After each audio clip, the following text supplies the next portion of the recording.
First of all, I'd like to, Elliot Norman Zaid passed away on March 6, 2024. Son of the late Hyman and Irma Francis Zaid, beloved husband of Bernice Zaid, beloved father of David Zaid of Worcester, Mark and his wife Helen of Brockton, and Mark is our plumbing and gas inspector. He has been for the last 10 or so years. And Gary and his wife Donna, also of Brockton, cherished grandfather of Jack and Sam Zaid, Ashley and her husband Pat Crawford of Brockton, and Karen and her husband Eric Cranston of Rhode Island, and great-grandfather of Madison and Adam Crawford of Brockton. That's first gentleman, I'd like to have in your prayers. And the second, unfortunately, is Charles James Jerome Miller, Charlie of Quincy, formerly of Canton, unexpectedly passed away on February 27th, 2024. Charlie was the son of Dean Miller and Ann Miller of Canton. Dean served this town for 5 years as a member of the Canton Planning Board. And we'll ask you to keep Charlie survived by his wife, Courtney Miller, his mother and father, as I said, Ann and Dean Miller of Canton, his sister Maggie Miller, Sweet, and her husband Mike of Old Lyme, Connecticut, his grandmother Joan Tripp of Sag Harbor, New York, his aunts Kim Tripp of New York and Sarah Tripp of White of Tampa, Florida. And with family and friends who love them, he will be sorely and greatly missed. So I'd ask board members, ladies and gentlemen, we can have a moment of silence in memory and honor of both Mark Zaid's father and Mr. and Mrs. Miller, their son, Charlie, who passed away, if you could, please.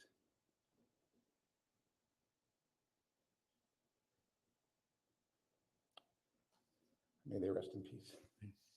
Thank you very much. Thank you. Thank you, Mr. Conley. Thank you, Mr. Chairman. First thing on the agenda, Mr. Larkin. We have the competitive procurement guideline approval for Canton Electricity Choice, and we have Tom Birmingham presenting. Good Thank evening, you. Tom. Good evening, Mr. Chair and Select Board members. Thank you for having me here tonight. My name is Tom Birmingham, and I am Chair of Canton's Energy Advisory Committee. I am joined tonight by Paul Gromer from Mass Power Choice, who is helping Canton navigate our Canton Electricity Choice journey. Thank you for being here, Paul. As you know, I will be asking you to approve tonight an important set of guidelines that, if approved, will be used to inform whether the town administrator signs a competitive electricity supply contract as early as tomorrow. This is a critical step in delivering Canton's Electricity Choice program, which was first approved by the town voters at the 2022 annual town meeting.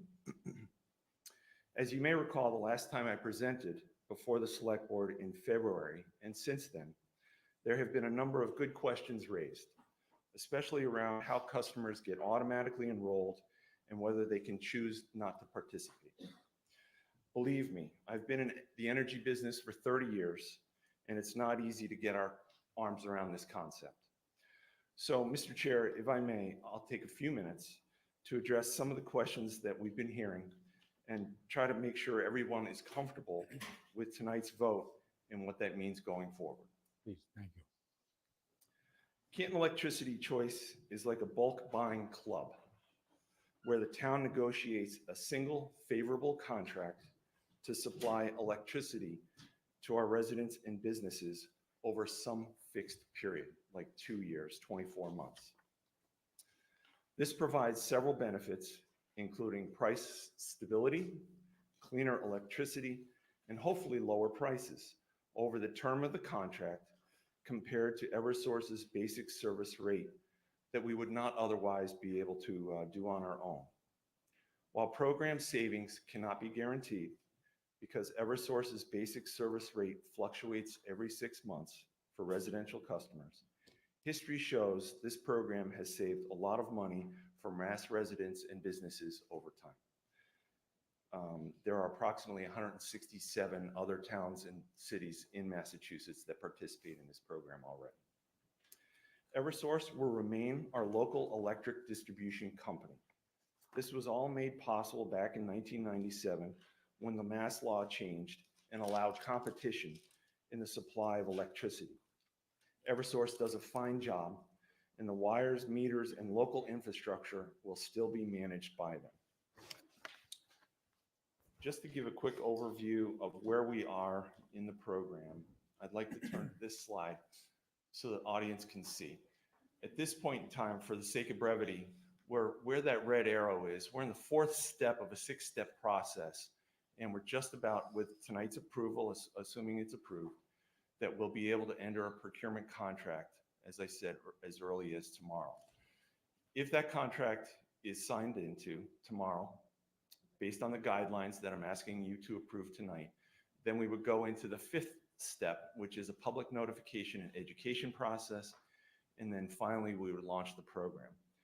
If the contract is signed tomorrow, then we would expect the program to begin in June of 2024.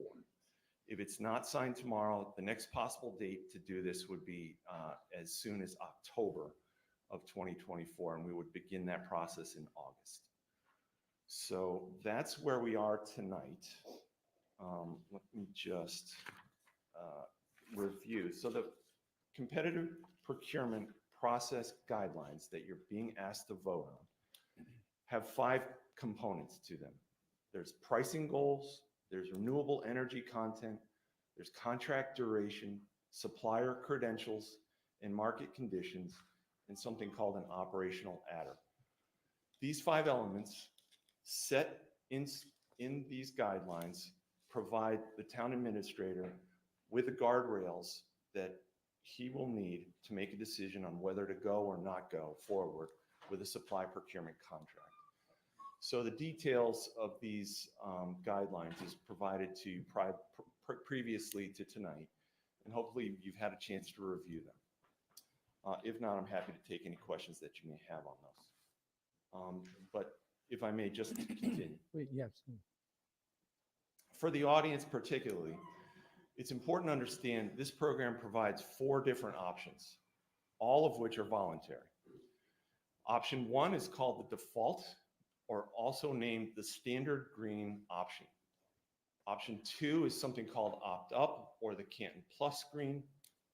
Option 3 is the opt-down, called the Canton Basic option. And then finally, there's an opt-out option.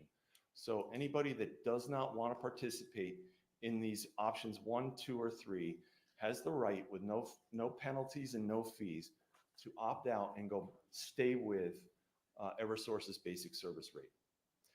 It may help if I show an illustration of this on the next slide. Going left to right, the description of what the program elements are under Canton Electricity Choice. The second column is Eversource Basic Service. That's the everybody currently is on, most everybody is on Eversource's basic rate. Canton Basic is the opt-down option. Canton Standard Green is the default, and Canton Plus Green is the opt-up option. The example to help illustrate the pricing, this is not what we expect to see tomorrow necessarily. This is just an example. But today, roughly, Eversource's basic service rate is around 17 cents per kilowatt hour. What we're advocating for with this program, the guidelines establish this, is that if the Canton basic rate is not equal to or less than the Eversource rate, then this program is, we would not recommend town administrator signing that.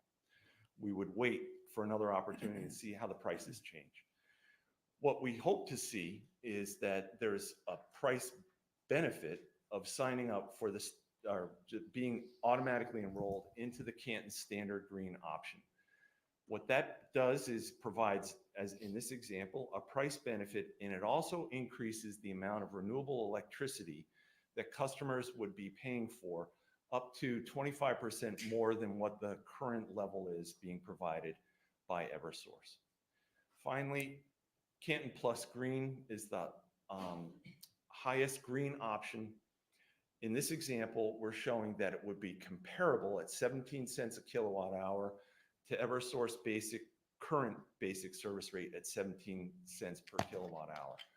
That means for the same price, you get to increase your renewable energy content by approximately 50% more than your basic service option would provide you. So that's a lot to cover in a couple minutes, but hopefully that paints the picture for everybody to see what the options are. If you do not want the default Canton Standard green and you want to opt up to the Canton Plus green, you need to make a phone call or go on the website, and we have that information available. If you want to opt down to Canton Basic, phone call, website. If you want to opt out back to Eversource Basic, you have to either phone call or website are fine, but we'll also be providing an opt-out reply card in the mail to every customer on record with Eversource that's eligible. So, Excuse me. Yeah. Tom, would those cards be in your Eversource bill or mailed separately? You know, Sure, so so people sometimes they don't just look at the bill. I don't want to get lost in the bill. If it comes separately, then yes, might it be will more. come separately. The information about the program along with the opt-out card, that Okay. will come in a separate mailing on its own. Okay, thank you. I did include a picture of it so people can know. When it comes in the package, it will be clearly identified from the town as well. So this is a town-sponsored program. The town seal will be on the envelope so people understand this is legitimate town-sanctioned program.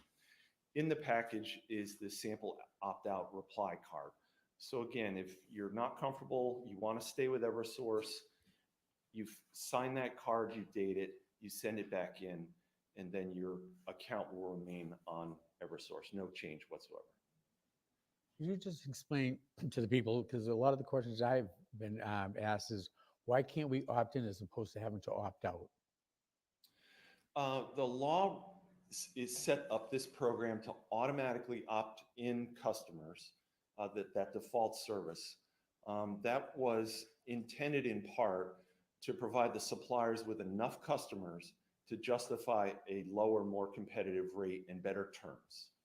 So the law allows, it anticipates this buying club providing enough customers for the supplier to make it Worthwhile. worth their while.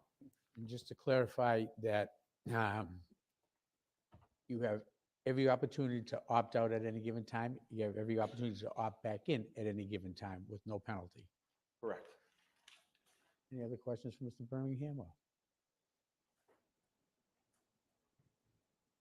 Okay. So, Mr. Lockman, Are you done, Tom, or is there? Yeah. I'm sorry, did I cut No, you no, off? no. What I put, if we're ready to go through this, if you're okay, subject to any questions from the audience, Mr. Lawford, I did include some suggested motion language.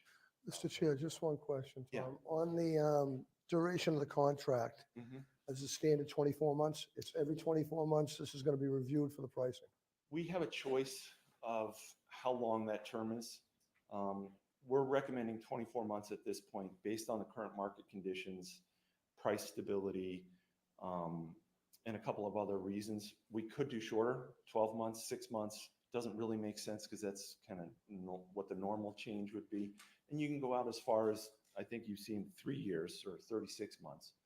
But generally at this point, we're thinking 24 months, depending on how all these pricing contracts, supply offers come in tomorrow. And the last thing I wanted to mention is on the mailing of the opt-out, opt-in, is there a phone number that a person that doesn't have the internet or computer can call and get questions answered directly for those people that don't have that? Phone number, We'll be with them. website, and address are all going to be prominently included. Okay, thank you. One quick question, if I may.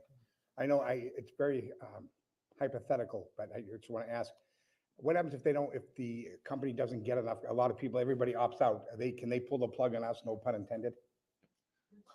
Go ahead. Great You know what I'm saying? My Great question. I don't think it's gonna ever happen, Right. but maybe it has somewhere, you know better than I know. So you're right on both counts. So it never has happened. I didn't think But so. if it did, so say everybody opted out except for Tom, the supplier is still committed to honor the price for the term of the contract. Okay, thank you. Any other questions or any questions from the audience? Please step up to the mic and just identify yourself, please. You have the draft motion? I just have a question regarding other suppliers. If you wanted to opt out, can you, do you have to go back to Eversource or can you go to another supplier? Mr. Chair, Yeah, could you wait a second? you can definitely go to another supplier. And they're in the marketplace now. Okay. And there are some people in Canton currently already using another supplier today. Yeah. So, That brings yeah, up another- you- Tom, if You I can may. stay right where you are, no problem. Okay.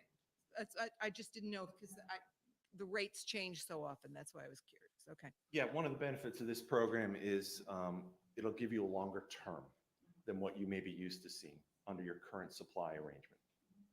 Okay. Okay? Thank you. Yeah.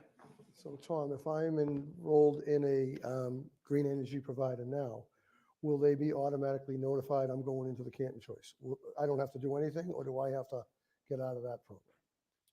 Yeah, so, so if you're with a competitive supplier now, Yeah. two things. One is you're not part of the automatic enrollment pool, so you won't get automatically changed. You'll just stay where you are. But if you wanted to join the program, you can just call the program. You don't need to tell this other supplier that you want to leave. It's a good practice to do so, though, because sometimes those contracts have a termination penalty if you do leave. The town's program will not, but sometimes those third-party programs do. So it would be wise to check with them. But technically, you don't. You could just contact the town and get enrolled in the town program. Okay, thank you. And just to, what I had asked the last time, just to restate it, that if the power goes out, Eversource still handles the outages and things of that nature. Everything is basically business as is. Like if there's a windstorm, which we're very familiar with, so Yes. they'd come and fix the poles of the tree where, and then that would be the same, correct? Okay, I just want to make sure that's public because that was some concerns. Who do I call? My lights go out. Right, exactly. Eversource, just like before. Exactly. Thank you. It's a win-win situation, pretty much. Yep. Great, great. So do we have a motion, Mr. Yep. Hockman? So I have it from the presentation. So I make a motion that the select board approve the competitive procurement process guidelines as presented by the chair of the CEAC. Second, Motion made and seconded. Any other questions or comments? Hearing none, all in favor? Hi. Aye. 5-0. Excellent. Congratulations. Congrats. Mr. Chair, if I may, thank you very much. Just on a positive note, I'd like to thank Chair Theodore and the Select Board Member Lawford for your leadership and behind-the-scenes support on this. I much appreciate it. Town Administrator duty, I know we got some work ahead of us, but thank you for your steady guidance, responsiveness, and can-do attitude. We have a small but mighty committee, the CEAC committee members, Christine Smith, Emily Torres-Cullinane, and Carl Engelberg. Thank you for all your time and effort on this. I know it was a lot of meetings to get us to this point. Quick shout out to Jen Wexler and her merry band of volunteers from the Canton residents for a sustainable, equitable future. You lit the fire and we got it going. And finally, thank you, Paul, and your team for all you're doing for us. Appreciate it. And the select board thanks you also. Thank you very much. Thank you. Thanks, Tom. Thank you. Nice job. Thanks, sir.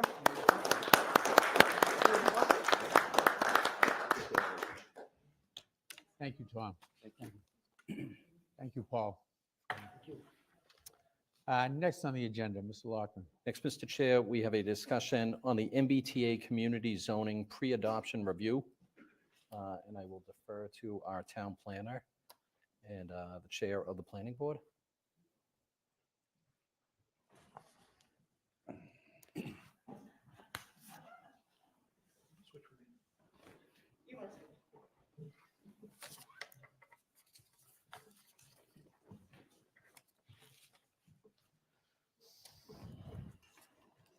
Thank you, Mr. Chair, members of the Select Board.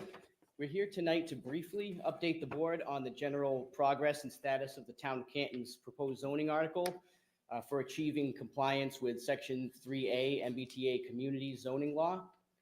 We hosted 2 public forums. One was in the evening at the library in December, and then we had one during the day right here in the Sala meeting room in January. The planning board has also held 2 public hearings at each of their last 2 meetings. As you know, the working group appointed by the select board has been working diligently for over a year at developing, tweaking, and continuously improving the specifics of the zoning We've shopped around some different map boundaries, dimensional limitations, and just test fitting different scenarios, always trying to find what's best for Canton. We've solicited feedback from the public, from the planning board, the Affordable Housing Trust, the Economic Development Committee, the Master Plan Committee, and the Sustainability and Climate Action Plan Committee. It's truly been a team effort. So one thing we want to talk about tonight is pre-adoption feedback. Now, the state offers something called pre-adoption feedback, and what that is they will look at our proposed zoning ahead of going to town meeting, because, and this is a good thing, because the last thing we want to do is bring something to town meeting, gets voted on, and then the state says it doesn't comply for some technicality in the language. So we appreciate them giving us the pre-review and giving us the feedback. We submitted it back in November, but due to their 90-day maximum turnaround period, we only received it in February once the warrant had already been printed and advertised. There were a handful of minor points to address, mostly language tweaks that the working group was okay with correcting, but nonetheless, they would still require the amendment to what was printed in the warrant. One comment in particular stood out. The state pointed out that there are many lots in the proposed district that are below the 1 acre minimum lot size that the working group is proposing. They suggested, and I say suggested, that we lower the minimum lot size in order to make more of the lots conform. And that was, they believed it was in accordance with the purpose of the laws, what they stated. The working group met last week to go over that and just other feedback we'd received along the way with planning board and public hearings and whatnot, and really put the final tweaks on what the working group wants to get behind. And the working group feels very strongly that we're unanimously opposed to lowering that lot size as was suggested. We know there are a number of smaller lots in Canton Junction area. The town of Canton, not the state, but the town had identified this area as a target for transit-oriented development in the master plan and in the Canton Junction study years before the state law was filed. So this was, this area was in the works for a while. And the working group feels strongly in the acre minimum because it guarantees the 10% of the units would be affordable and that 30% of each lot would be open space. We're talking about an area with a lot of impervious surface area. That means asphalt parking lots right now, not a whole lot of green space and open space. So that was important to the group. In simply allowing, for example, a duplex to become a triplex does nothing to increase affordability or open space. Now that's Stoughton's strategy and it works for them and we respect that, but it wasn't the same, not the best strategy for Canton. The town has a vision of how transit-oriented housing in that area. In that vision, the working group believes depends on those projects of critical mass that will have a net positive impact to the area. And to attract those types of developments, we believe the acre minimum is necessary to get that open space and those affordable units as a component of any new development. We've exceeded all the required thresholds set out by the law, the acreage, the unit capacity, and the density. We've exceeded those with what we're proposing. The law allows us to set those set parameters such as minimum lot size, height, setbacks, whatnot. And what we're proposing clearly achieves the point of compliance, even with the 1 acre minimum lot size. So at this time, we've drafted a response letter to the state, acknowledging, thanking them for their feedback, acknowledging that we've made all the corrections. However, with their suggestion on the minimum lot size, we're going to stick with what we came up with, and pending town council's review and endorsement of our position, we would hope for the select board's authoring and sending approving and signing and sending of our draft letter. So thank you for your consideration. Quick question, Stores. I did see the letter here that they sent back to us, and we've done everything that they've asked us to do. Yes. Now, in this letter that they sent back to you at the careful review and analysis, the Executive Office of Housing and Livable Communities has determined that the application submitted does not demonstrate that the subjects will meet the requirements. So to me, that seems like they're moving the goalposts on us. I mean, we've done everything to the letter of the law, so. Well, in that letter, there were a number of technical things that we needed to address, such as things in the site plan language, some overlap with the groundwater district.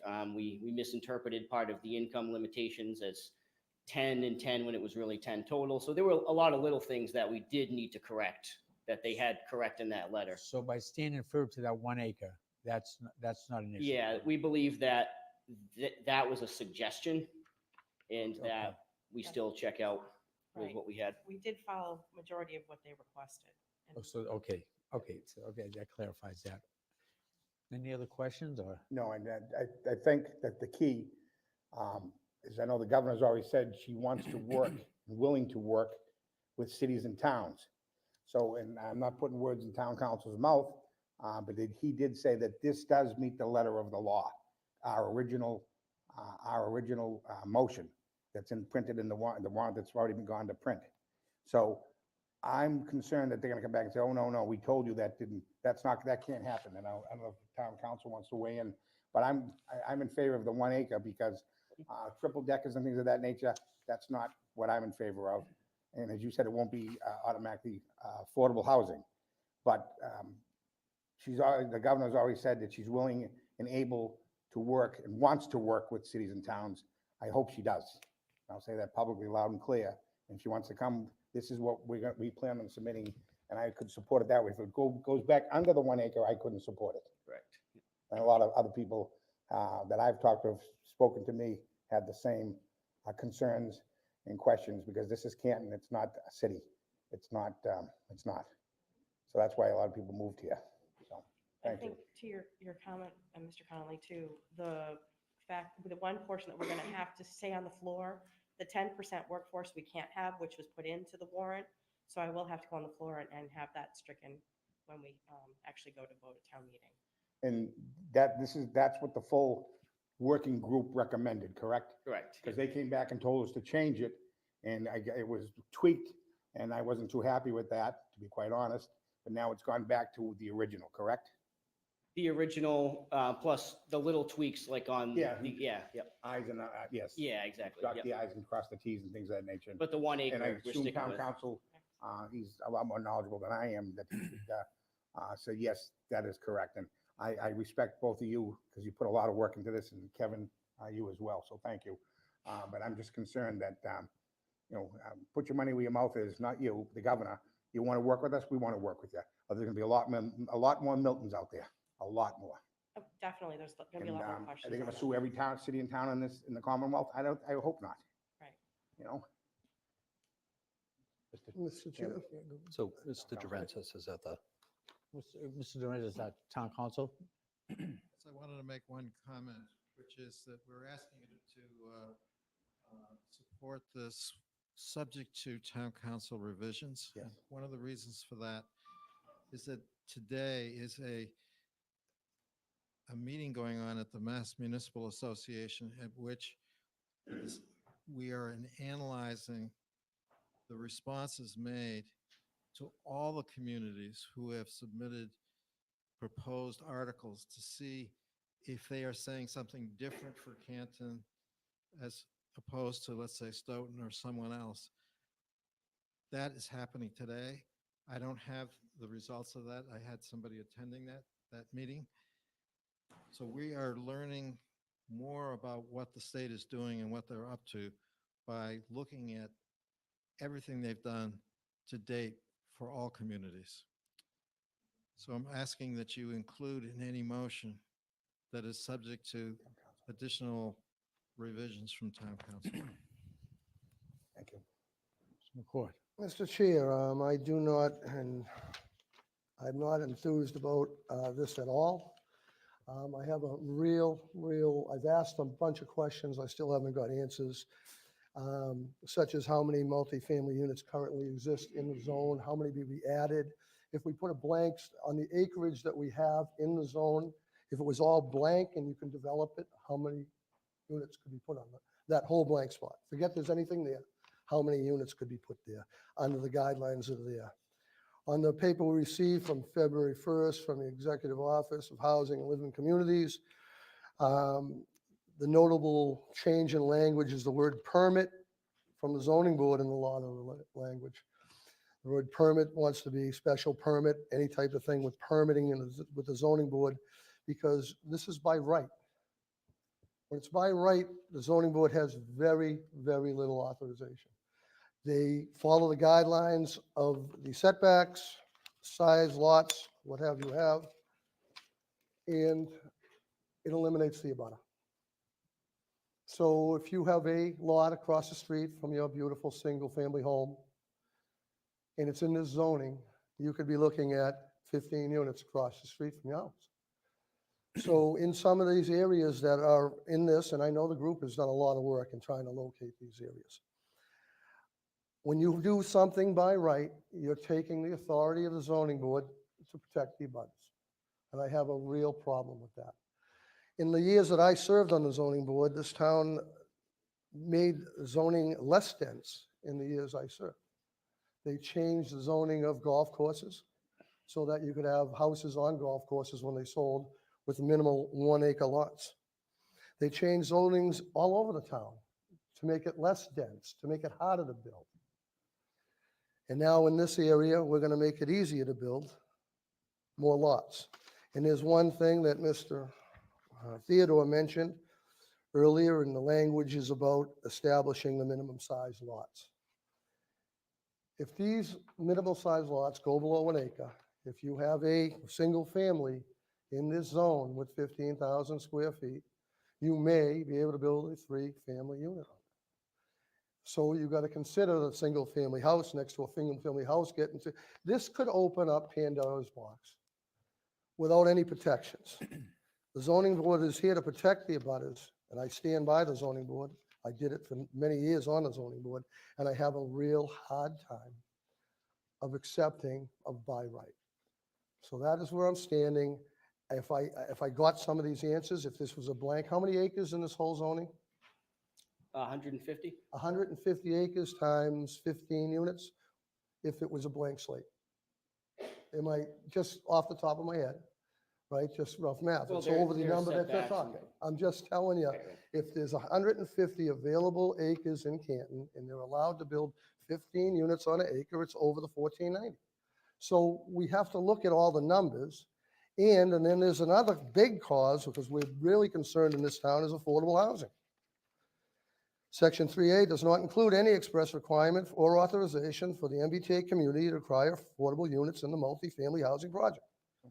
The town wants to. We're taking a little bit of power away from the zoning board, trying to enforce it. But if we put 15 units up and 10% is 1.5 units, we should minimal out of 15 units get 2 to be ahead of the curve on the affordable units. If we're not guaranteed those 2 units, we're already falling behind the 10%. So these are the things that we have to answer before we vote on this, because we don't want to be stuck with building these units and then falling behind the 10% and doing so.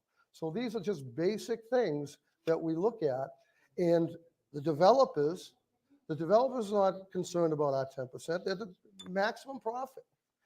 And then the rents, what are the rents going to be? And the number of bedrooms, there's no limit to the amount of bedrooms they can build in these.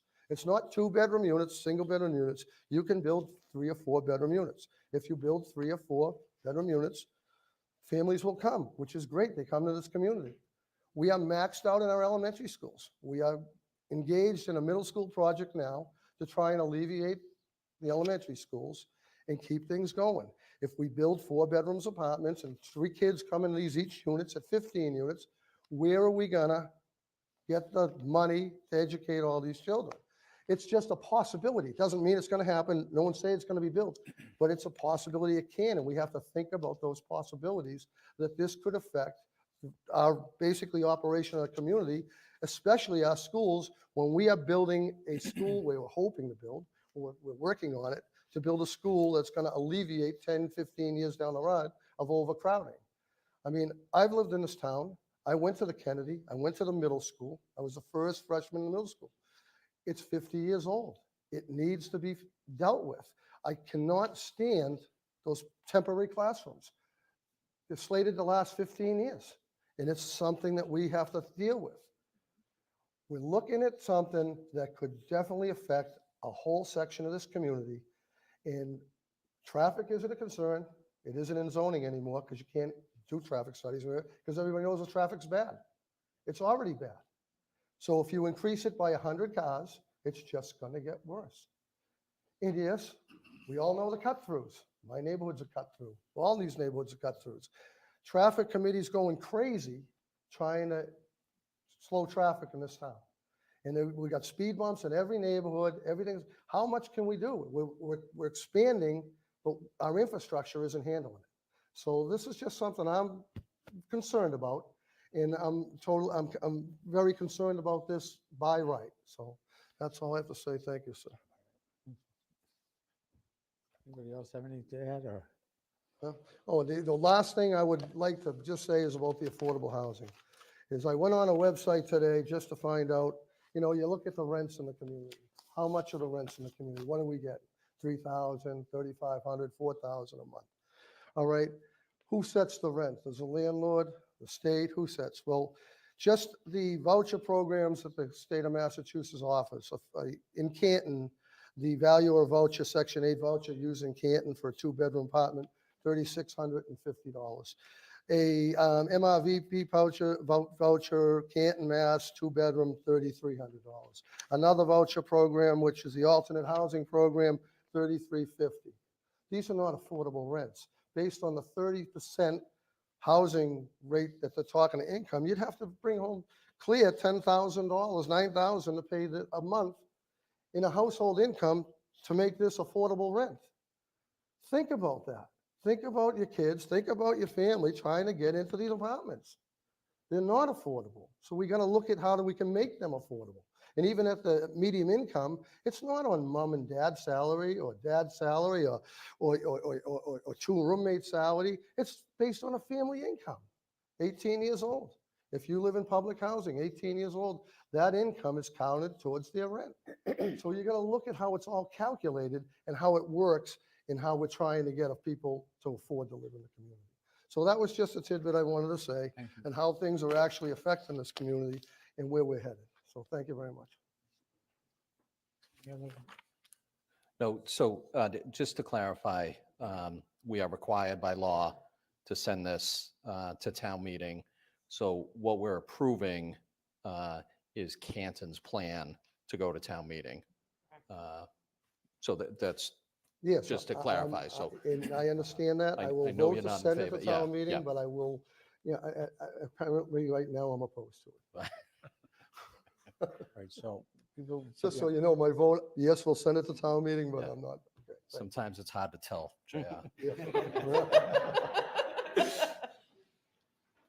All right. So So I make a motion to approve the MBTA community zoning pre-adoption as prepared by our town planner and the planning board, subject to any additional revisions from town council. Second. motion made and seconded. Any other further comments or questions? Hearing none, all in favor? Aye. 5-0. Guys did a lot of work. Thank you so much. I know it's- Thank you. Appreciate your time.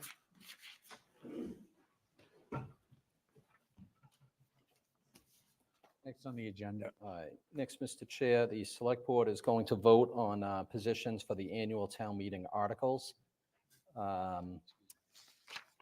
So at our last meeting, we voted, oh, don't die on me now.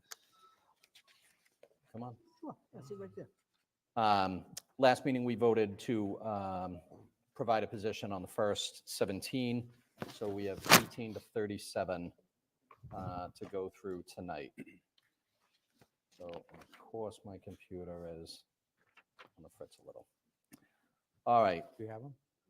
So Article 18, so if there's a question from the board, the finance director is here to bail me out, or the town administrator if there's a question. But so Article 18 is an appropriation to increase the special education reserve account. So this is a practice that we've done a few times to help the schools have like a little bit of money in a savings account to deal with the unknown special education costs, because they don't know what it's going to be as the year's going on and Yeah, changes. one child can move to the town and. Yep, immediately Yep. wipes it out. So that is Article 18. So I make a motion that the select board approve or support Article 18 as written in the warrant. Second. Motion been made and seconded. Any other questions or comments? Hearing none, all in favor? Aye. Aye. 5-0. Article 19, similar. This is an appropriation to increase the capital stabilization account. So if no questions, I make a motion that we support Article 19 as written in the warrant. Second. Motion made and seconded. Questions or comments? Hearing none, all in favor? Aye. 5-0. Okay. Article 20 is to establish the 1860 Washington Street redevelopment stabilization account.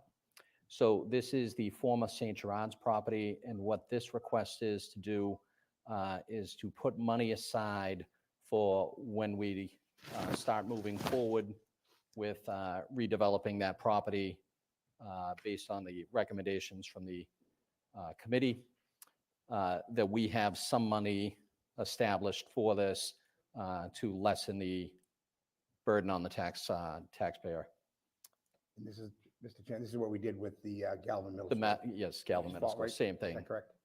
Put money in so we can be ahead of the curve. So if something comes up we want to do in the future, because obviously we bought that property to do something with it. Mr. Chairman, is this plan to be an annual or is just a one-time for this year? It's going to be up for consideration every year, just like the capital stabilization account, which is currently an earmark to go towards the debt service costs associated with the Galvin School, if that gets approved. So that comes up annually. This will be the third year for that one. The previous article, this is the first time for this article. And if the town has the resources next time around and there's a will to put it forward again, it could be. Thank you. Thank you. So hopefully we will. Hopefully the money will be there. Yep. The way things are going, we don't know. So I make a motion that the select board support Article 20 as written in the warrant. Second. Motion made and seconded. Any questions, comments? Hearing none, all in favor? Aye. Aye. 5-0. Article 21 is to rescind unused borrowing authorizations, and this is typical in the town meeting warrant, but I don't know, Randy, if you would just want to provide a little. Sure. narrative. These are borrowing authorizations that the town has approved in the past, but the projects have been completed. And so there's no further need to have these authorizations to borrow. The town has no intent to use them to borrow. So it's the best practice is to clean them off the books. That way, when you go for a credit rating, you're not getting the question, well, you've got these other authorizations you could borrow for, what's going on with that? So I'd rather be able to not have to answer that question by saying we've rescinded everything we don't need. Makes sense. So I make a motion that the select board support Article 21 as written in the warrant. Second. All in favor? Motion been made and seconded. Any questions, comments? All in favor? Aye. Aye. 5-0.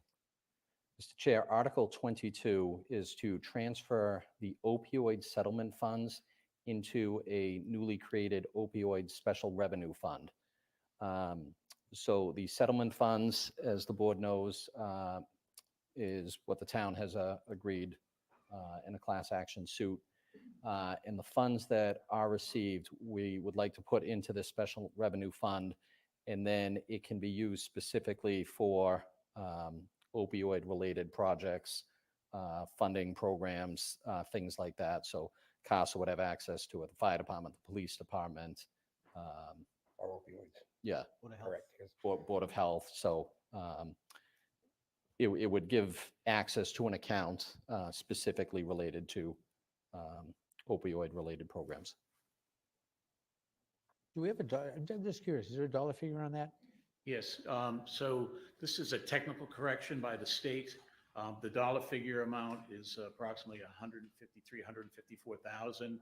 So when we started to receive these funds 2 years ago, we were required to put them into the general fund because the Department of Revenue said, well, you can't segregate them because there's no law that says you can segregate them, even though they're for a dedicated purpose, opioid abatement.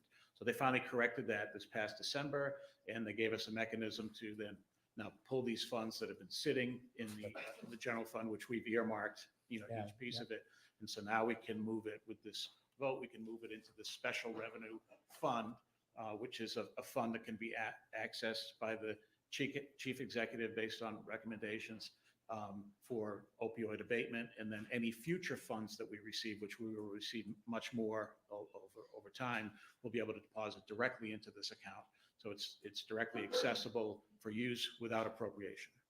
Okay, And that's what we need. That's what we wanted for this before. And I had read an article that some cities and towns are diverting the money to other things that are not with opioids. We haven't done that. We will not do that. No, we will not. We don't want to, can't do that. Want to make it available so it can be used Right. for opioid abatement. so Mr. All Lawson, right, you have so I make a motion that the select board approve, support Article 22 as written in the warrant. Second, Motion made and seconded. Any questions or comments from the board? All in favor? Aye. Aye. 5-0. Article 23 is the appropriation of proceeds from the TNC per ride assessment funds. So, Mr. Scollins, yep. Yes, this article is no longer required. There was a change in the state law this past year that allows these funds to be used from a special revenue fund without further appropriation. I believe it's the planning board who puts forward projects for this. So so we left this in here just to memorialize the fact that we won't be bringing this forward again, unless we get over 25,000, which we haven't. We've averaged like 6,000 to 8,000. If it's over 25,000, we have to bring it forward. But if not, the funds just go directly to the special revenue account, which is where they are right now. And so we don't need to appropriate anything. Okay. So, no so we action don't on need that? to take a Postpone it? position because I Postpone it, assume Finance Committee will indefinitely postpone. Yes, that's how they voted. Article 24, this is to amend the bylaw, Article 4, Section 12 regarding voting, and Section 17, the motion to require the use of written ballots. So this is an article to allow written ballots at future town meetings. Correct? That's Well, this law. ties into the ability to use electronic voting. Yep. So this would allow, electronic voting to be an option during town meeting, but still maintaining, the moderator having the ability to use written ballots should electronic voting not be available. Okay. All right, so I make a motion that the select board support Article 24 as written in the warrant. second, Motion made and seconded. Any questions or comments? Hearing none. All in favor? Aye. Aye. 5-0. Next article is Article 25. Is this? So, Ms. Thomas, is this the one you want to come speak on? Yep, Article 25. I was second guessing myself too. And just help me with the Article 9 number. Is this the Finance Committee one or the modernization one? This is the Finance Okay, Committee thank you. having to do with the language So, changes. so just to clarify, the purpose of this is to make modifications in the language to strike the phrase involving appropriation and replace it with the phrase having a financial impact on the town, including but not limited to appropriations. And in section 4, similar language. So it really is intended to be more consistent with current practice. And I think from a rationalization point of view, think about something like is going to be discussed later about a diff.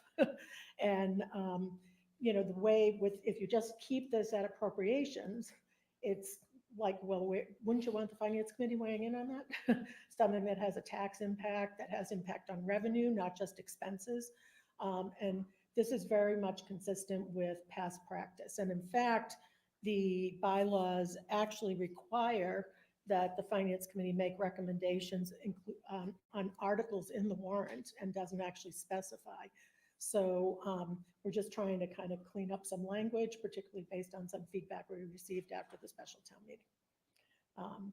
So the Finance Committee has voted to support this bylaw change. Any other questions on this? Or do you have any questions for Ms. Thomas? So do we have a motion? Mr. Chair, I make a motion that the Select Board support Article 25 as written in the warrant. Second. Motion made and seconded. Questions, comments? Hearing none, all in favor? Aye. Aye. 5-0. Thank you, Mr. You might as well. You might as well just. Go stay on to here. the next one. Yeah, so, Okay. Which one is this? The next one? give me 1 second. It's down a couple more. Yeah. It's 30. Thank you. 30, thank you. All right, so do you want to give a brief narrative on Sure. Article 30? So Article 30 proposes a government modernization committee, and the Finance Committee voted prior to the warrant being finalized to submit an article for government modernization. That article was modified by Town Council, and we appreciate his insights based on his experience doing this work in other towns. However, the Finance Committee wants to do some additional work to make some further adjustments or within whatever mechanisms were allowed within the town meeting structure. We initially proposed a governance and bylaw committee. It was changed in the warrant to just bylaw. I think it's the feeling of the Finance Committee that those two, you kind of can't untangle them. There's a lot in our bylaws that relates to governance. So to just sort of do the bylaws without that. However, one of the things that we also got feedback on that I think was, right on spot is timeline. So the article as it's proposed now would have recommendations coming forward to the annual town meeting in 2025. That actually isn't enough time to do the work. It's not enough time to do the work in general, but also if you think about the timelines we have for the warrant, committee gets appointed by July 1, everything has to be into the, for the warrant in December and January. That's not enough time to do the work.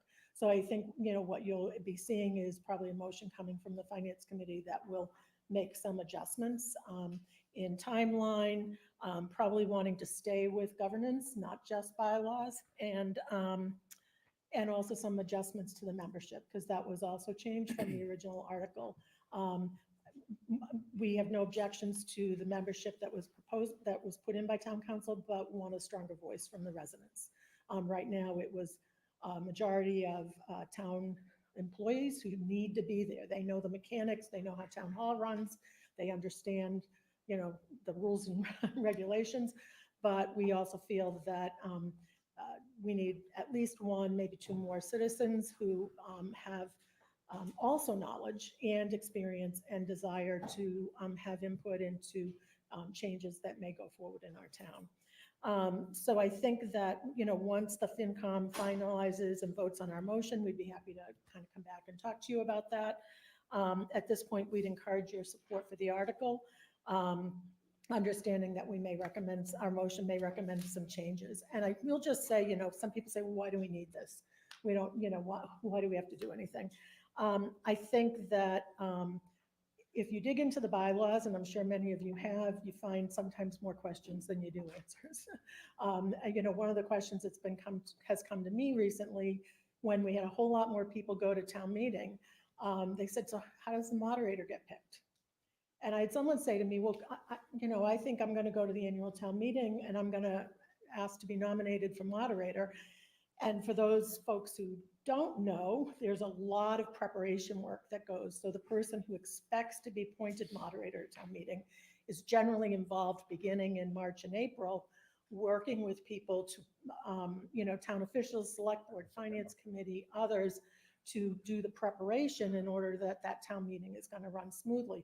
But if you look at our bylaw, it doesn't tell you what the nominate, other than it will be nominated from town meeting floor.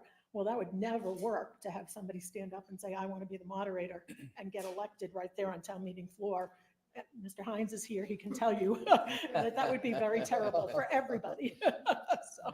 95% of my time spent on a town meeting is spent prior to the town meeting itself. Yeah. So, and then the other issue is that our bylaws haven't been looked at in a holistic way. We have had tweaks here and there, language changes. This article sort of adjusted, just kind of like we're even talking about the voting. We haven't really had a holistic look. How does it hang together? There's language in the bylaw about the finance committee role that's very broad and very general. And then you go to the section on the finance committee and it narrows in, well, what applies? And so I think that in looking at this, we're really sort of saying it's time to kind of take a more comprehensive look and also get input from our community around what things people want to see going forward. So I think basically it's about a time to take a fresh look. We're not alone in this. Sharon recently completed a bylaw review process. Natick has done one in the past couple of years. A number of other cities and towns have been engaged in this. And we do request an appropriation. We picked a number. It might not be the right one, but it's probably will get us through at least the first year of the work because we will need a consultant to work on this with us. There's two groups out there that do a lot of this work. The Collins Center at UMass Boston and Mass Municipal Association, Metropolitan Planning Council.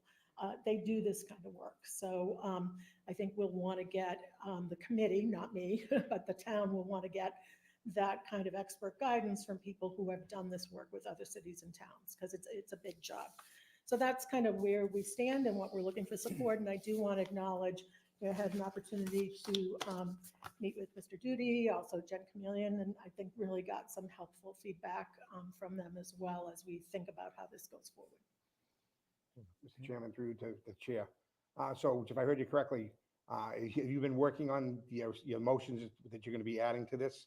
It's coming up on our agenda. I think it might even be tomorrow night, if not tomorrow night, the next night. And you'll next give it to meeting. us so we can give it to the public and is aware of what's going on? as Oh, well? yeah, absolutely, absolutely, yep. Okay, thank So, you.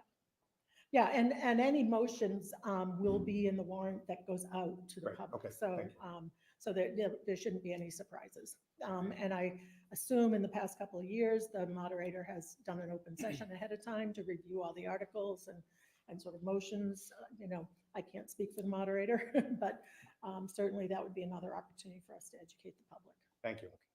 Thank you, Mr. Chairman. Mr. Loughlin, So Ms. Thomas, are you okay if we defer this until we see the, Sure, have town however you council want, weigh yeah, in, yeah, if that's okay? yeah, however you want to handle it. Is that all right? yes, absolutely, that's a good idea. Okay, Okay. Yeah. very good. Thank you. Yep, and if you have any other questions, please feel free. You know, I think we're not, you know, we're really looking to sort of say, town government has changed a lot. You know, our town has grown, the complexity of town government has increased. How do we make sure that our bylaws and our government structures are following along with that and really meet our needs? I think we're in agreement that this is a good study, yeah. that would be a Yep. good thing. Great. Thank you very Great, much. Thank you. Thank you. Thank you. Back to 26. I think Back to we're on. 26. So Article 26 is an article to transfer Shepherd Pond, Bolivar Pond, Silk Mill, and Messenger Pond land from the Select Board to the Conservation Commission. So it really belongs under the Conservation Commission. Let them take care of it. And I don't think it should be under our control. So we have a motion. if no questions, I make a motion that the Select Board support Article 26 as written in the warrant. Second, Motion made and seconded. Questions or comments? Hearing none, all in favor? Aye. Aye. 5-0. Next, Article 27, this is an appropriation to increase the Conservation Land Fund. So, Mr. Scollins, can you just, Sure. The Conservation Commission has a land fund. It's got approximately $178,000 in it.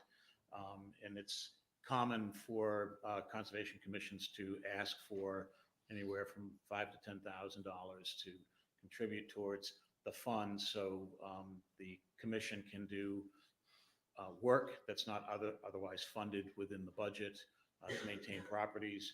And then in a rare case to be able to act quickly, maybe to acquire a property. Obviously, this isn't enough money to acquire a property, but that's one of the purposes that a land fund is for. And these funds, like, it can be used for treatments of the ponds? and- Yes. Yeah, that's important, so. Yeah, exactly. and what is the appropriation going to be? 7,500. Okay, do we have a motion? so I make a motion the Select Board approve Article 27 as written in the warrant. Second, Motion made and seconded. Any questions, comments? Hearing none, all in favor? Aye. Aye. 5-0. Article 28, Mr. Hines, I apologize. I should have brought you up earlier as well. I can wait, that's fine. Thank you. Alan Hines, representing the Revere and Son Heritage Trust with respect to Article 28. The purpose of this article was to leverage the district improvement financing plan to help supplement the funds we're raising to build a museum. I apologize that we are not ready to share with you tonight a motion that we have been working on. As you know, working within a DIF is very legal complex matters. We have had sought to get town council's perspective and approval that what we're trying to accomplish was legal. We received confirmation of that this week. But unfortunately, our motion as we originally had proposed didn't meet the objectives of the town finance administrator. So we retooled and I met with him this morning to show him the proposed workings of a revised motion that we would take. And I would characterize our revised motion as a win-win-win. It's going to be a win for the Revere and Son because I think we will hopefully receive some financing from the district improvement plan, but it's also going to be a win for the municipal departments and the school department, because under the way that the current DIF is operating today, the municipal side and the schools will not have access to the a significant amount of funds that are available, and our motion will seek to ease up on that, to put some authority in the select board through the finance director to ease up on that. So we've submitted our revised motion to town council, hoping to get that approved. We'd like to vet it through the finance committee and then come back to this board and explain to you how this would all work. And hopefully, I'm not misspeaking, and town finance director is here, that I do think that our proposal will improve upon the process as it exists today. So, and really benefit the town in a lot of ways, given the flexibility it needs to meet its financial goals. So hopefully we can come before you again and show you the details of that after vetting that through the finance committee. But at this point, that's about, until we get approval from town council that what we're trying to accomplish is legal, we didn't want to go too far. So, Okay. any other questions? So I'm asking at this point So just to to defer Defer to 28. defer until we can bring the more details to this board. Okay. Great. All right, thank you, Alan. Thank you. Thank you. Thanks, Alan. 2 minutes? Yeah. Rockstar. Article 29, this is to remove the Facilities Department from the Department of Public Works. So Mr. Duty, do you want to comment on this? Yeah, sure. So we created a central maintenance division this year to focus on the town's buildings. It's our largest asset, and they definitely needed more attention. So we created central maintenance so that we could take a look at these buildings and really try to get them in proper condition. Go back and look at the building study from 2017 and start to act upon some of the recommendations that were made back then, and certainly update that.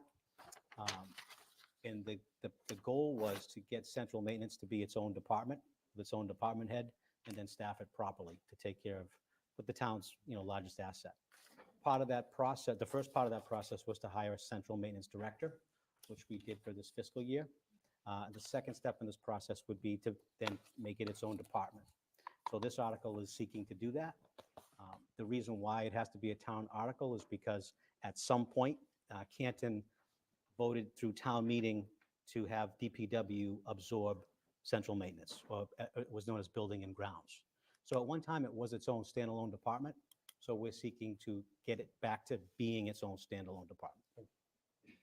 Makes sense. Yeah, makes sense. So we have a motion. Mr. Chair, I make a motion that the Select Board support Article 29 as written in the warrant. Second. Motion made and seconded. Any other questions or comments? Hearing none, all in favor? Aye. Aye, 5-0. Next article is Article 31. This is to accept Saddleback Lane and Horseshoe Lane as town ways. These roads are currently not accepted roads. They do not meet the criteria of an accepted road for the town of Canton, but there has been a request from some of the residents to accept this.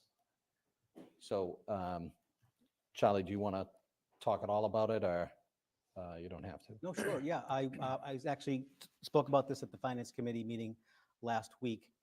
The residents of Saddleback and Horseshoe are seeking to get their roads accepted by the town. This, as you recall, was a 40B development. So it was built in accordance with the regulations for 40B at the time, and the town approved the roadway and the property. So what this seeks to do is for town meeting to vote and accept this as a public way or a public road. And if that gets accepted as a public road, then the town is responsible, as it is for all public roads, to maintain it, plow it, fix the water pipes, and so forth. There's some question about, does the road meet all the requirements of what we would require a subdivision road to be built today? It does not, but it did meet the requirements under 40B. So the question for the town meeting will be, do they want to accept the road? There are some factors that would impact that decision. There is a sewer pumping station that is on the road that pumps into the Randolph sewer system that needs to be maintained. And there is an issue with the line of sight as you come out from Saddleback onto Randolph Street. So line of sight under regular subdivision regulations is required about 325 feet in each direction. This is approximately 290 feet, so it doesn't quite get there. And there's also a stormwater management retention pond on the property as well. So the town would, at some point, probably have to assume the responsibilities of maintaining at least the stormwater and the sewer pumping station, should the HOA that currently maintains it today dissolve. Do we have a price tag on that? No. No. Mr. Chair, now, in watching the FinCom meeting on this, it's currently a private way, I believe. Correct. It's a private way in development. Yep. The road, I've been up there, the road was paved about 4 years ago. It's in excellent condition. The site view is a concern with the town on a subdivision, A1 subdivision put in today. I don't think they should be penalized with that. But the whole thing on the FinCom and their biggest concern was the sewer line maintenance and the pumping station and the pond. So the pumping station is a big issue. So the acceptance of the road without the pumping station and the pond, if that was in their perpetuity, take care of that. I don't have a problem with the accepting the streets, seeing there's 35 homes there paying full tax values of their properties. Do we plow that street We do. right now? So They plow and they have. we plow it, yeah, trash. so, Yep. Trash. But those are the big issues that have to be clarified, and it wasn't clarified at the FinCom. No. And Who I, takes care of what? And that was the biggest thing on FinCom not taking a vote on it, was who's actually gonna be responsible for them. So there's language in the agreement that the HOA will take care of the sewer and water. But in that same agreement, if the town accepts this, the HOA can dissolve. So that's a So they're have- telling yeah, us like, hey, we're going to originally, take yeah, care of so it the- still. So accept this. But as soon as we accept it, they can dissolve and then the town is responsible. and Mr. Chair, I will say that in the FinCom meeting, Mr. Schneiders, who represents the residents there, when I brought that to his attention, he did indicate that the HOA would not be dissolving and would continue the maintenance. So I just think we need to clarify, maybe get some agreement. Yeah. That the HOA will continue to maintain those facilities. And the other question I had, have we accepted a private way in the past? As a road, public road? We definitely have done that? accepted them. I'm not sure when the last one was. Was Colts Crossing a private way? Yes, it was. Yeah, I think they But did. they did betterment So- charges They did as well. betterment, So they same thing did, right. As, up off of Walpole Street, Nob Hill, thank you. Yeah, but this isn't, we're not looking, this is an issue that could be happening in the future with the pumping station and all that. That's what Yes, we're concerned. that's- That's what our that's my concern is. concern. It's not Yeah. so much a betterment, so. No, but my concern is to fix, we've had a couple pumping stations, one on SD Way, one on Oxbow Road, that the town took those over, and it costs upwards of $200,000 to replace those, because you can't, they're outdated. We can't, that's my biggest concern, and it was the sewer pumping station. That's nothing but a disaster waiting to happen. And it was just so be aware, there were 22 waivers already granted to that development when they built it, because it was part of the 40B. You know, was the original of the Rosewood? We had Rosewood, and we had up on up 138 Windsor Woods. Those two were accepted to put us over. We were caught between a rock and a hard place. We had 10%. I mean, we were right at the 10%.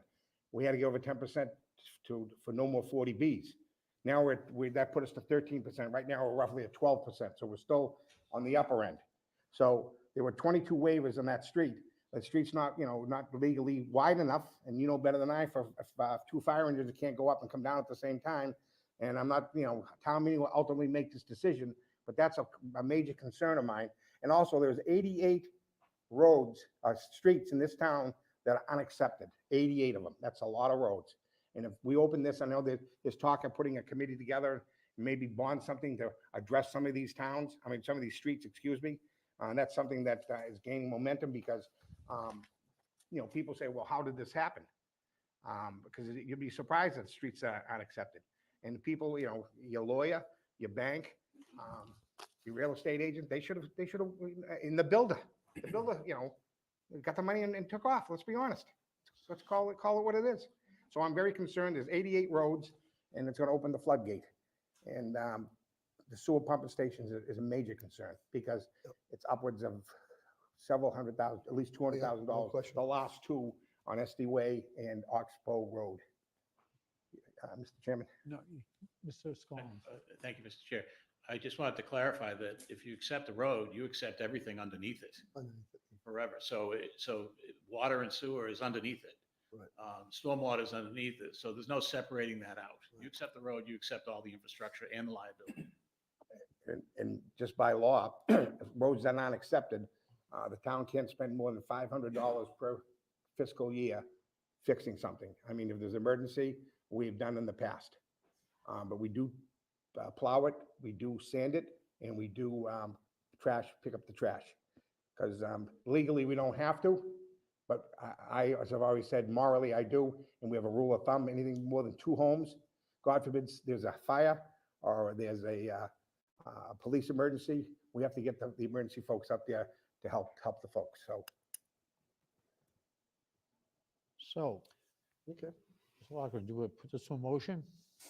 So, through you, Mr. Chair, so is Mr. Schneider's coming back with language for this article that the HOA is going to maintain the infrastructure underneath, or? I think we should just defer it to town meeting. I have not spoken with Attorney Schneider since we were at the FinCom meeting, so I am not sure what he plans to do.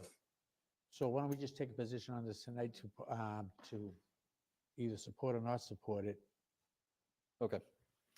So I make a motion that the select board does not accept.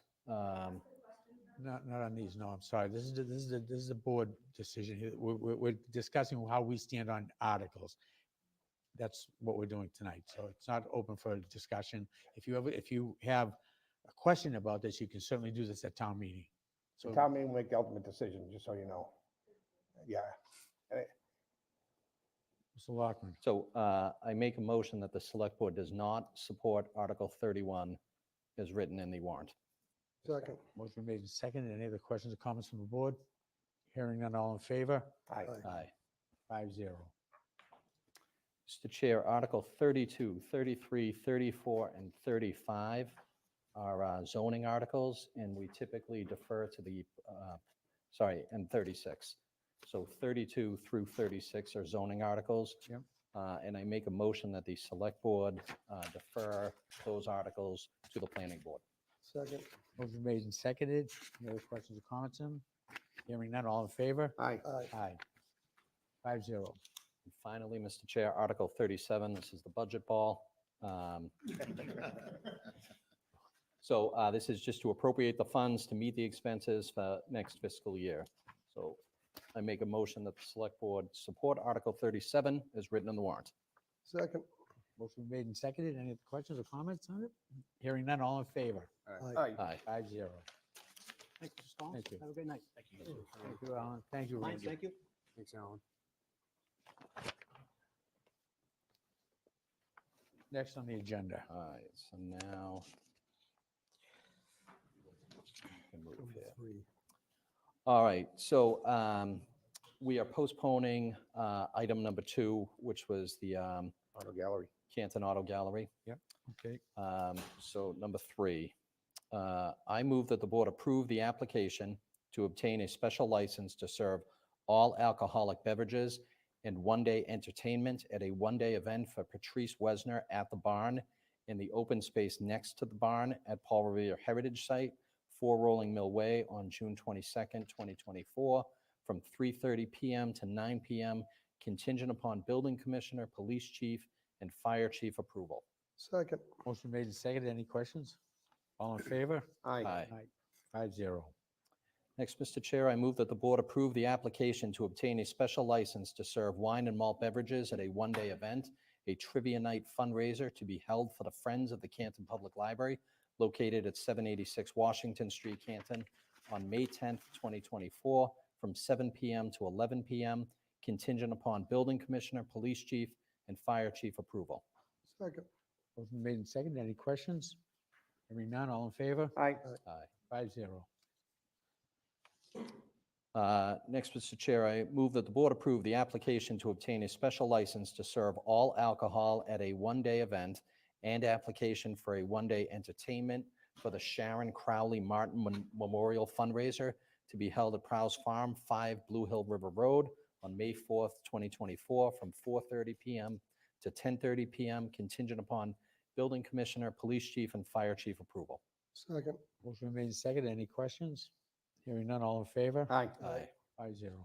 Next, I move that the board approve the application to obtain a special license to serve all alcohol at a one-day event, the St. Patrick's Dinner at St. Oscar Romero Parish, 700 Washington Street, on March 16th, 2024, 5 PM to 11 PM, contingent upon building commissioner, police chief, and fire chief approval. Second. Motion made and seconded. Any other questions? Hearing none. All in favor? Aye. Aye. 5-0. I move that the board approve the request to hold the Trillium Road Race to be held on May 11th, 2024 at 9 AM, the allowance of alcohol at 10 AM, and allowance of entertainment for an MC DJ at 9 AM, both times outside of approved license permitting hours. So, and that is contingent on police approval. Second. Motion made and seconded. Any other questions? All in favor? Aye. Aye. 5-0. I move that the board approve the request to hold the Anthony Maffey Memorial Walk to be held on Sunday, June 2nd, 2024, from 1 PM to 5 PM, subject to police approval. Second. Motion made and seconded. Any questions? Hearing none. All in favor? Aye. Aye. 5-0. Thank you. Good luck. I move that the board approve the extension of municipal yard waste transfer site agreement to American Earth Products. Second. Motion made and seconded. Any other questions, comments? Hearing none. All in favor? Aye. Aye. 5-0. I move that the board approve the request to hold the Little League Opening Day Parade on April 27th, 2024. Second. Motion made and seconded. Any comments, questions? The Okay. only comment, sorry, Mr. Chair, is it's a new route. Normally, we come out of the high school and take a left and take Washington Street to Dedham, but we're now going down Revere and Sherman and Reynolds. Oh, that way, the back way. Okay. So any other questions, comments? All in favor? Aye. Aye. Aye. 5-0.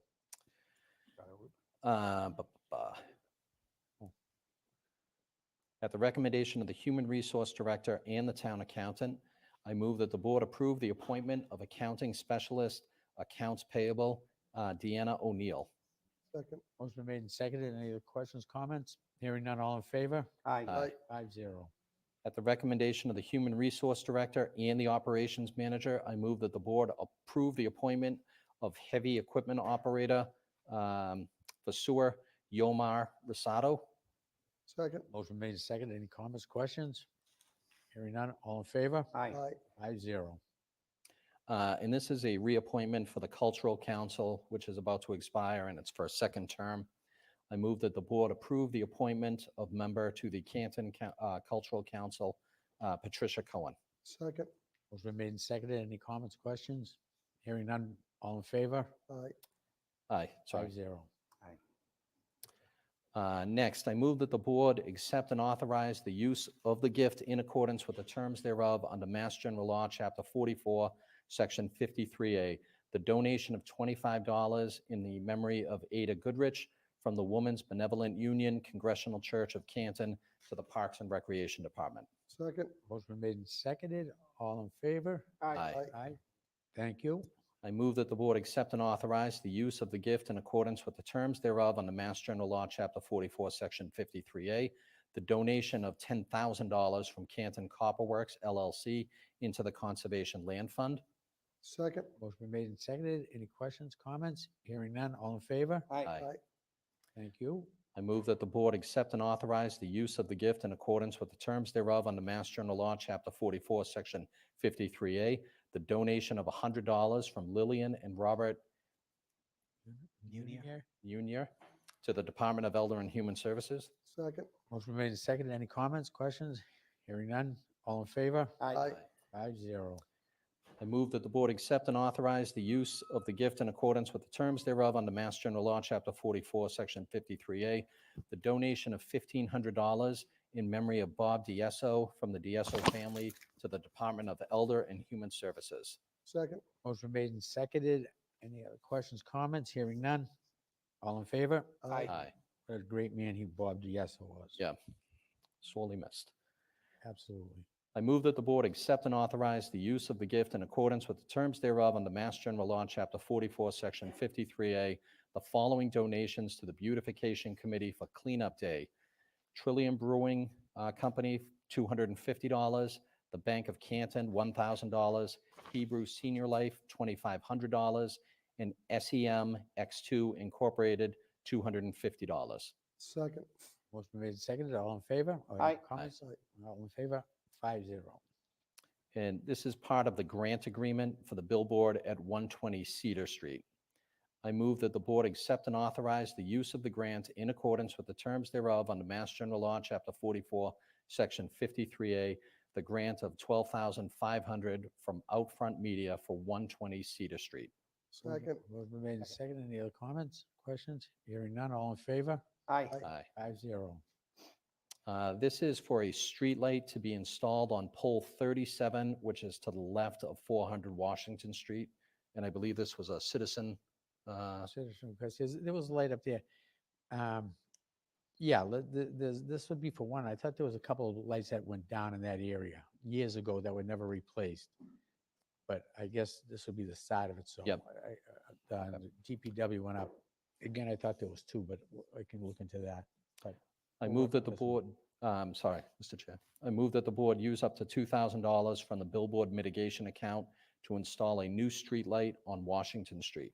Second. Motion made and seconded. Any other questions or comments on this? Hearing none, all in favor? Aye. 5-0. Next, Mr. Chair, the vendor warrant total for the week of 2/16/2024 is $1,876,587.56. The payroll warrant total for the week of 2/16/2024, $301,804.51. The vendor warrant total for the week of 2/23/24 is $1,431,212.84. The payroll warrant total for the week of 2/23/24, $1,584,335.17. The vendor warrant total for the week of March 1st, 2024, $1,834,111.86. The payroll warrant total for the week of 3/1/24, $300,438.62. Next, Mr. Chair, I move that the board approve the cemetery lot and perpetual care deed. Second. Motion made and seconded. All in favor? Aye. 5-0. Next, I move that the board approve the minutes from the select board meetings of February 20th, 2024. Second. Motion made and seconded. Comments, questions? All in favor? Aye. So in topics not anticipated, we have just two items. So, Mr. Duty, one of them is to approve the warrant. Do we need to hold off on that while we're waiting for the Finance Committee and Mr. Hines to weigh in on their articles? That's a good question. I would defer to town council on that. It's the election, not town meeting. This is the election. Oh, the election, I Oh, I thought you apologize. said- Oh, It's not about the warrant. or the Sorry, town I meeting. apologize. you confused me. Right, I saw the warrant, I'm sorry.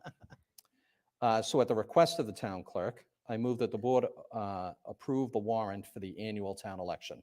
Second, Motion made and seconded. Any comments, or questions? Hearing none, all in favor? aye. Aye. Also, a topic not anticipated, the Superintendent of Public Works is asking for authority to be the signatory to file a grant for the Canton lead service line inventory and replacement plan. Okay.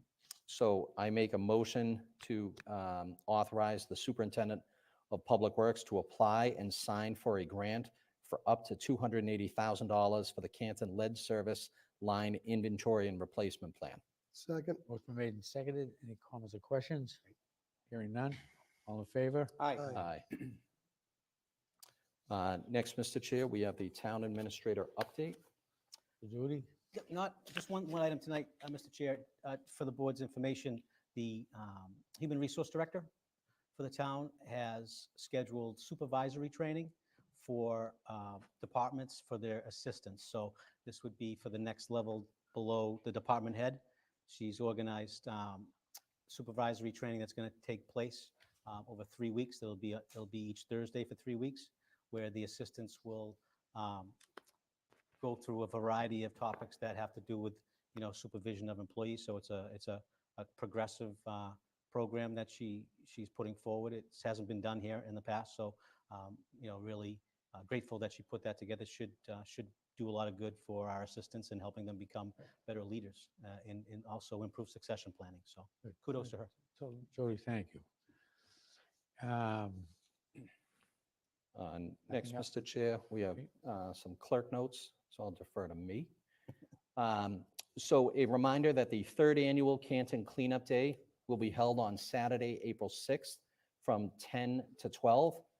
The rain date will be Sunday, the 7th.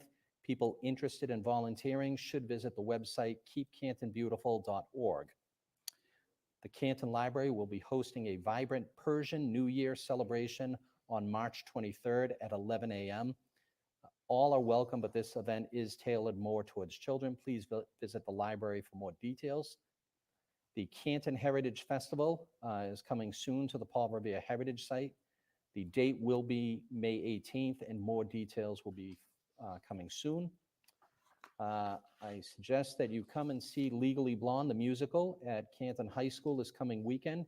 Tickets are still available for shows on Friday, Saturday night, and Sunday afternoon, but they are going fast. And just on behalf of the Select Board, congrats to all of our student athletes at CHS who made it into the playoffs. It was a great season for all of those teams. Absolutely. Next, Mr. Chair, the Select Board will hold its next meeting on Tuesday, March 19th, 2024 at 7 p.m. in the Sala Meeting Room, Memorial Hall, 801 Washington Street.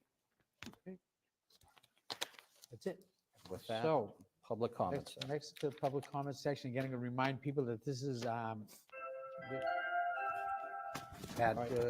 will be 15 minutes total with a firm 3 minutes per speaker.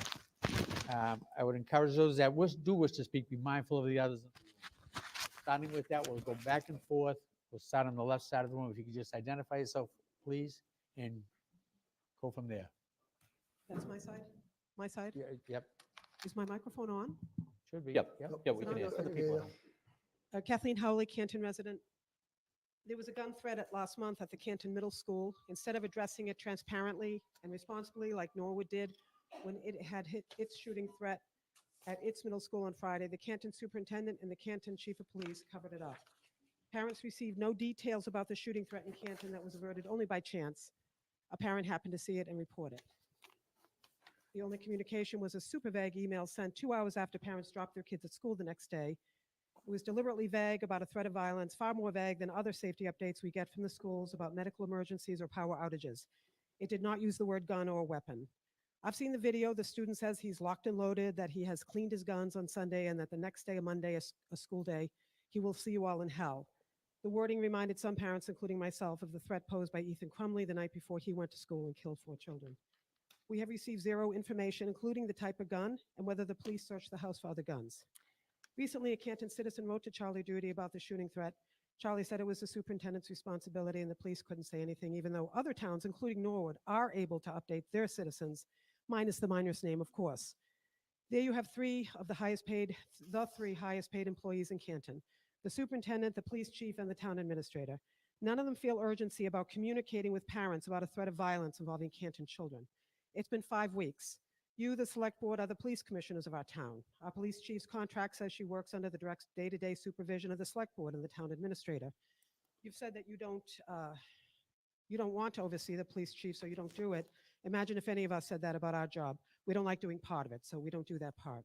In Norwood, the police updated the entire town daily, and this Sunday night, they announced they arrested a 12-year-old boy and charged him with threatening a mass shooting. The police also said they searched the boy's house for guns, and they didn't find any weapons at all. How reassuring for the parents of Norwood students. Other towns can provide that information to residents, but not Canton. In Canton, we get zero information. Importantly, the students got no information about the consequences of making such threats. Hopefully there were some. Without consequences, there's no deterrence. 2 middle schools, 6 miles apart. Canton swept the threat under the rug. That's not a way to ensure future safety. I suggest you step up and inform residents of the facts before asking us in May to approve $56 million for the school and more than $6 million to fund the police. We are at a dangerous moment. The Canton police are being investigated by the DOJ and the FBI. In a court hearing today, we learned the FBI has concluded definitively that the murdered police officer was not hit by a vehicle. In other words, Karen Reed's SUV did not hit him, according to the FBI. Another black eye for our police. Any town leader who cannot act responsibly in this moment needs to step aside or be put on leave and let someone else perform their duties, especially when it comes to the safety of our children. Thank you.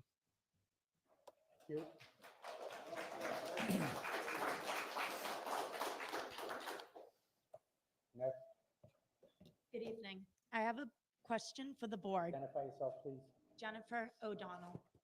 I have a question for the board. No question, this is not. Is it obvious that you backed the wrong horse yet? I have purposefully not brought up the Karen Reed case to the select board meetings outside of speaking in memory of John O'Keefe. And I won't pretend to know what happened that awful night. However, what is very clear is it wasn't Karen Reed. I'm not sure if you have been following, but the last hearing, we all got to watch Chris walk in behind a woman who gladly used her body to entrap a journalist for reporting too effectively. A human shield, smiling smugly, feeling so smart while it's backfiring. Good smile, Chris. Chris has shown us how low he's willing to go.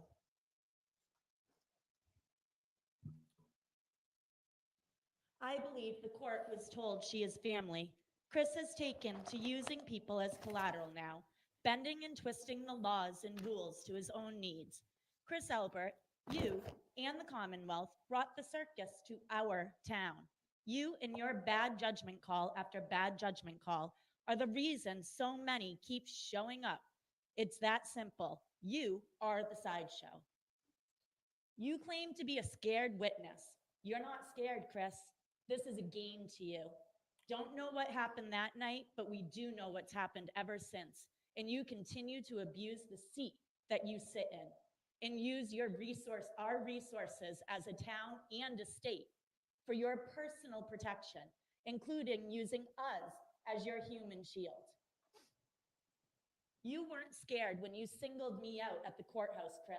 I stood in silence, exercising my First Amendment, holding this sign here. It's been the same sign that I've held ever since September. Would I be using that? You asked me as you cocked your little head, would you be using this as your school committee campaign?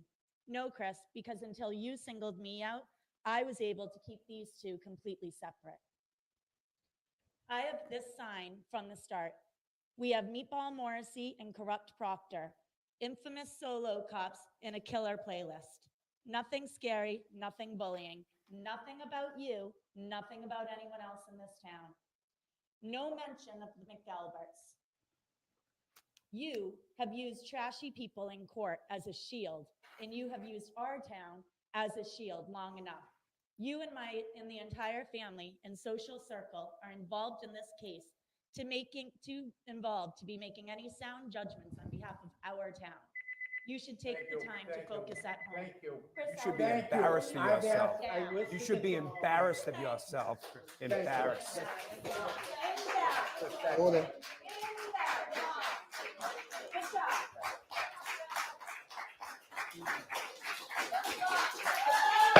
And we're gonna stop the clapping, we're gonna get on to the next one, or we're gonna stop this thing right now. Go ahead, next. May the Lord protect you, man. Thank you. Go ahead, next. Kristen Anderson. Good evening. As members of the board, you work for me, a random citizen. One of my expectations is to conduct yourself in a professional manner, especially when out in public. You are representing this town. However, attending a high-profile murder case, swearing at bystanders, and making derogatory comments to other random citizens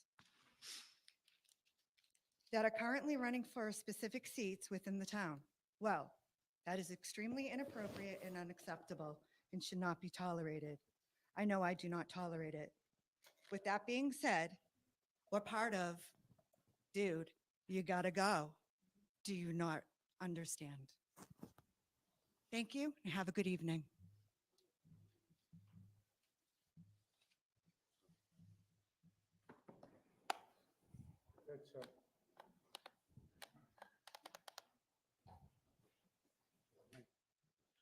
Ready to Paul go. McAuliffe. Over the past several weeks and months, we've been lectured on things like decency, integrity, transparency, accountability, and leadership with profanity-laced rhetoric by an individual running for a school committee position. I'll start by acknowledging that when Mrs. Schuman was here and read the letter in front of the board, it was obvious that it had its intended effect. She was upset and shaking. You don't have a heart if you didn't feel for her. The origin of the letter was never actually determined, but nobody questioned its impact on Ms. Schuman. And I think we can all agree that nobody should ever be made to feel that way. That being said, about 2 months ago, I myself received a communication from the individual in the running for school committee reading the following. Do you really want me to focus on you? Do you really want me to dig and find out your connection to the corruption? I've never done a thing to you, or she names a citizen who I have no personal affiliation with. This is my only suggestion, and I said the same to this unnamed citizen. Pretend I don't exist or prepare, misspelled, for me to fight back. I'm not fighting any one individual. I'm fighting to make a less toxic environment for all of our children. Why are yours in private?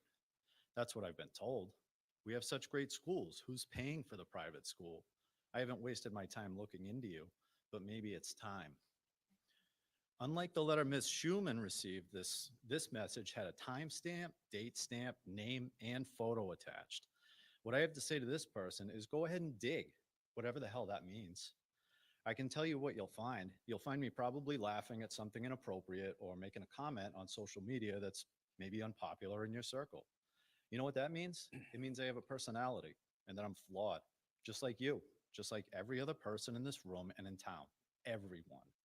And even though I'm nothing special, maybe you'll just ruin me forever. Wouldn't that be wonderful? Good for you. But in the meantime, while you try and dredge up something damning that'll cripple my reputation, I encourage you to take your own advice and instead pretend I don't exist. Don't talk about my kids anymore, ever. And don't threaten me. In fact, maybe rethink your entire approach on how you address people that think differently than you, especially if you're trying to secure their vote to help oversee the development of our Over children. here. This way. Thank you, sir. I am not gonna allow any Go for it. confrontation, I am not gonna allow any confrontations in here. Thank you. Excuse me, I'm gonna ask you to please, I'm gonna have you please take a seat. Mark Grossman, Meadows Ave. And is this the last one? Yep. Yeah, go ahead, Mr. Gross. we're just, first of all, everyone's respectful when you speak and you're not, you're not the same. That was rude. what This you way, did to him. this way. So I find it deplorable and utterly unfair for individuals who think they know the facts to issue a blanket denunciation of the town's police force, all of whom are decent, hardworking, respectful officers. To insinuate these officers are corrupt, officers that have grown up here and have families here would risk their pension, everything they've worked for in their career is insulting. I've grown up with numerous of them and know them and their families personally, and to question their character is wrong. We are fortunate to have a great police department. I just want to say to the people that are here that from out of town, I mean, there's really no, This way. there's way, no, this pla- way. I feel like there's no place for these people that don't live in Canton. They're here for one reason and to cause problems. They don't care for the better of the town, causing a mockery. And I think anyone that associates themselves, I mean, with them, I mean, these people like find a hobby, like, or go to your own town. I don't know why you're here. You know? Yeah. Okay, that's it, that's it. Enough. Sit down. I'm going to ask you to That's sit it, down, adjourn. or I'm going to ask you to leave. I'm going to ask you to sit down or leave, or then do not, you can stand where you are, but do not make a comment. We have people coming here, oh, my glasses, dressed up as a clown. I mean, it's ridiculous that I just feel like this is, we should be concentrating. There's enough going on in Canton, and we should focus on the issues. Thank you. Thank you. Is that it? That's it. Do I have a motion to adjourn? Motion to adjourn. But that hasn't been Motion- 15 we have minutes. 15 minutes. It hasn't been 15 minutes. 15 minutes, 3 minutes apiece. Do we have a motion to adjourn? The clock, there was still 6 minutes left. Second. Do we have a motion to adjourn? Motion to adjourn. Second. Motion made- Come on. Seconded. Second. Motion made. The buzzer seconded. only All in went, the favor? buzzer went Aye. off twice. How is that possible? Thank you. 5. 15 5. minutes. There's 3 more minutes. 5. Motion's been adjourned. 5. It doesn't say 5 speakers. It says 15 minutes. Do you guys not understand that? Don't think that people don't see what the hell's going on here.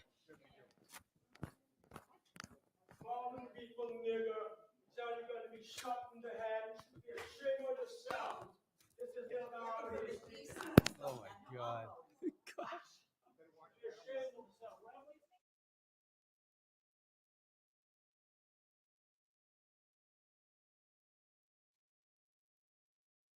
some of the rocks, so they gave up and sold it to someone else, and they